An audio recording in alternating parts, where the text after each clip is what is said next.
Selamat pagi anak-anak semua. Pagi ini kembali kita akan bersama-sama kembali belajar firman Tuhan di renungan harian kesayangan kita, Habatus.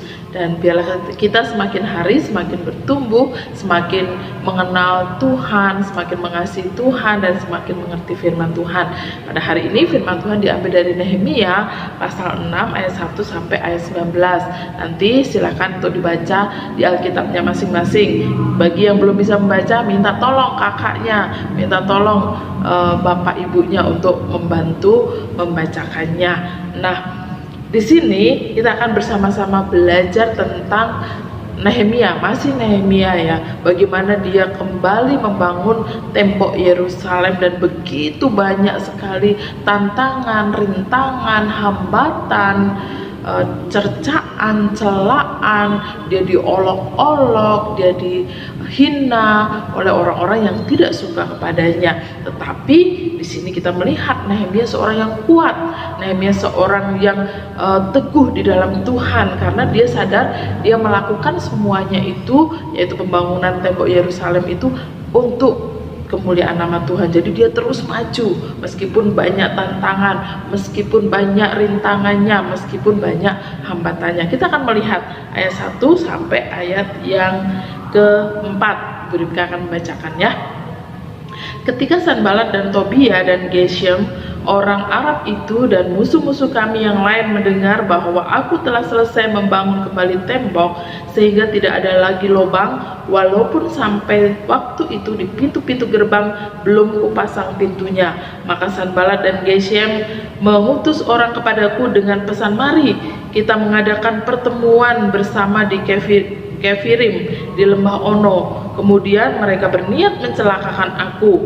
Lalu aku mengirim utusan kepada mereka dengan balasan, aku tengah melakukan suatu pekerjaan yang besar, aku tidak bisa datang. Untuk apa pekerjaan ini berhenti? Oleh sebab aku meninggalkannya dan pergi kepada kamu.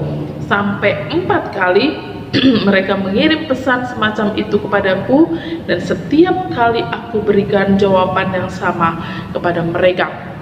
Di sini kita melihat ya, Nehemia sampai diundang oleh orang-orang Sanbalat dan Tobia ya, sampai berulang kali, sekali dikirim surat, sekali diundang, nggak mau datang, 2 kali, 3 kali, 4 kali, karena Nehemia berpikiran, ngapain saya harus datang, sedangkan orang-orang itu mau mencelakakan diriku gitu ya, kata si Nehemia ini, lebih baik aku terus mengerjakan, menyelesaikan pembangunan tembok Yerusalem. Jadi banyak orang-orang yang menekan Nehemia, banyak orang yang mau mencelakakan Nehemia, tapi Nehemia terus menyerahkan kehidupannya kepada Tuhan ya. Terus kita akan melihat ayat yang ke 15 dan ayat 16. Maka selesailah tembok itu pada tanggal 25 bulan Elul dalam waktu 52 hari. Ketika semua musuh kami mendengar hal itu, takutlah semua bangsa sekeliling kami. Mereka sangat kehilangan muka dan menjadi sadar bahwa pekerjaan itu dilaksanakan dengan bantuan Allah kami. Akhirnya setelah tembok Yerusalem itu dapat diselesaikan oleh Nehemia, nah, orang-orang yang berusaha mencelakakan Nehemia tadi, orang-orang yang berusaha untuk menghambat pekerjaan Tuhan, orang-orang yang berusaha untuk menghalang-halangi pekerjaan Tuhan, mereka sadar ya, mereka jadi malu, mereka jadi sadar bahwa Nehemia dipimpin oleh Tuhan. Nah, dari sini kita bersama-sama belajar ya. Ketika kita melakukan sesuatu yang baik, sesuatu untuk kemuliaan nama Tuhan, terkadang ada orang-orang yang mengejek, ada orang-orang yang mengolok-olok, ada orang yang menghambat, menekan kita ya. Contohnya, ketika kita mau setia kepada Tuhan, rajin sekolah minggu, rajin berdoa, rajin baca Alkitab, nah mungkin ada teman kita yang mereka, ngapain baca Alkitab, masih kecil, ngapain rajin sekolah minggu, masih banyak waktunya, umurnya masih lama, masih panjang. Nah, banyak teman-teman kita, lebih baik yuk kita main, nggak usah ke gereja, nggak usah sekolah minggu, nggak usah beribadah. Nah, banyak godaannya. Nah, contoh lainnya, ketika kita mungkin mau belajar melayani Tuhan, mau belajar melayani LCD atau melayani main gitar. Nah, saat belajar gitar mungkin tangan kita, ujung jari kita harus sakit, harus sampai ngapalan tebal, atau harus menghafalkan kunci-kunci. Aduh, kok susah banget ya. Tapi kita harus berjuang, kita harus tetap maju seperti Nehemia tadi. Apapun rintangannya, apapun tantangannya, tetap maju bersama dengan Tuhan. Contoh lainnya, ketika kita mau jujur tapi ada teman-teman kita, sekali aja lah, bohong, nggak apa-apa, kalau sekali aja nggak apa-apa, Tuhan mengampuni kok.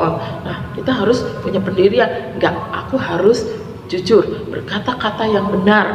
Atau ketika di sekolahan, nah, ada teman-teman kita yang mengajak kompromi untuk menyontek. Nah, kita harus punya pendirian juga ya, saya tidak mau menyontek. Meskipun mereka mungkin akan mengolok-olok, kamu sok suci, kamu sekali aja lah nyontek, nggak apa-apa, nggak dosa. Nah, kata teman-teman kita ya, tapi kita harus punya prinsip, saya tidak mau nyontek. Nah, contoh lainnya masih banyak sekali ya.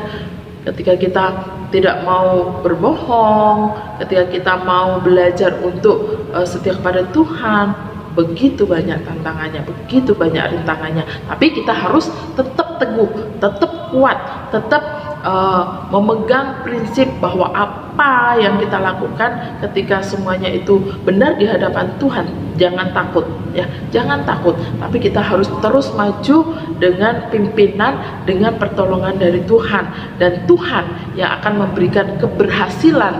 Tuhan yang akan menuntun kita sampai selesainya tugas-tugas yang Tuhan berikan kepada kita. Amin. Yuk kita bersama berdoa. Bapak, kami bersyukur untuk pagi ini kami boleh bersama-sama belajar firman Tuhan. Kami kembali belajar dari Nehemia Tuhan. Biarlah melalui Nehemia kami meneladani kehidupannya, keteguhan imannya. Dia tidak berputus asa meskipun menghadapi hambatan, rintangan ketika dia membangun tembok Yerusalem. Demikian pula dengan kami Tuhan, ketika kami melakukan hal yang benar, ketika kami melakukan hal yang memuliakan nama Tuhan, mungkin ada banyak tantangan, banyak rintangan, banyak teman yang mengolok-olok kami. Namun biarlah kami tetap kuat, kami tetap teguh untuk melakukan yang terbaik, melakukan yang benar, yang menyenangkan hati Tuhan. Terima kasih Tuhan, kami menyerahkan kehidupan kami sepanjang hari ini ke dalam pimpinan Tuhan.